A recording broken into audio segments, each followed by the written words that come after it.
आप सभी का इस वीडियो में अभिनंदन और स्वागत करती हूँ। और आज आप सबको सुनाने वाली हूँ मार्मिक विदाई गीत। और इस गीत को भोजपुरी गायिका हेमा पांडे ने बहुत ही बेहतरीन गाया है।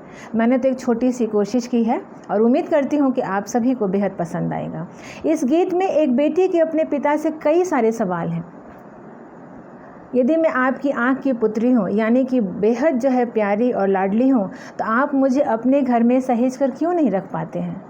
क्यों मुझे दूसरी नगरी में विदा करते हैं? और यदि विदा ही करना था तो आप मुझे इतना लाड़ और प्यार क्यों देते हैं? विदाई के वक्त मेरी आंखों में आंसू देखकर आप मुझे क्यों नहीं रोक पाते हैं? और एक निर्मोही और निर्दयी पिता बनकर आप मुझे अपने ही घर से, अपने ही द्वार से दूसरी नगरी में दूसरे के घर भेज देते हैं, यानी कि विदा कर देते हैं। इन सभी सवालों के उत्तर देने में एक पिता अपने आप को निरुत्तर पाता है। वो इसलिए क्योंकि दुनिया का दस्तूर ही ऐसा है, एक प्रथा है, रीति है कि चाहे पिता रंक हो या राजा, वो अपनी बेटे की विदाई एक न एक दिन अपने घर से ज़रूर करता है। या फिर यूँ कहें कि बेटियां अपने बाबा या पापा की कितनी भी लाडली क्यों न हो, उन्हें एक न एक दिन अपने ससुराल ज़रूर जाना होता है। तो आइए सुनते हैं विदाई गीत। और यदि यह गीत आपके दिलों को छूता है तो एक तो लाइक ज़रूर बनता है।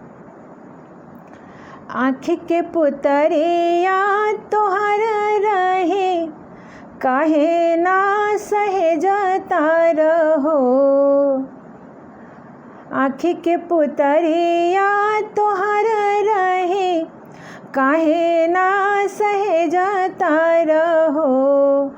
आहो पापा कवने नगर बेटे तेजता अनका घरवा भेजता रहो। आहो पापा कवने नगर बेटी तेजता अनका घरवा भेजता रहो। अपने दुवरिया से करेला बहरिया, काहे के कैला दुलार हो। अपने दुवरिया से करेला बहरिया, काहे के कैला दुलार हो। लागे जुआ खनवा में जुआ खेल आइला, जुआवे में हार गइला हो। नैन से लागे हमरा नदी बहे, तबो ना परहेजता रहो। आहो पापा कवने नगर बेटे तेजता अनका घरवा भेजता रहो। होके निर्मोही निर्दयी आए पापा, करेला विदैया हो। होके निर्मोही निर्दयी आए पापा, करेला विदैया हो। एक नजरी से देखा मोर सूरत, काहे के बनल कसैया हो।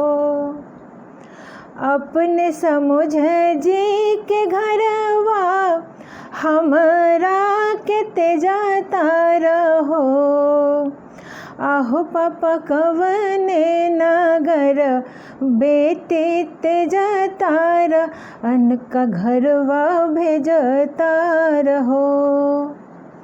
आँख के पुतरिया तोहर रहे, काहे ना सहेजता रहो।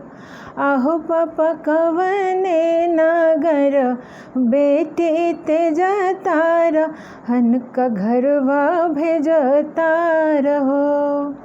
आहो पापा कवने नागर बेटी तेजता अनका घरवा भेजता रहो। धन्यवाद।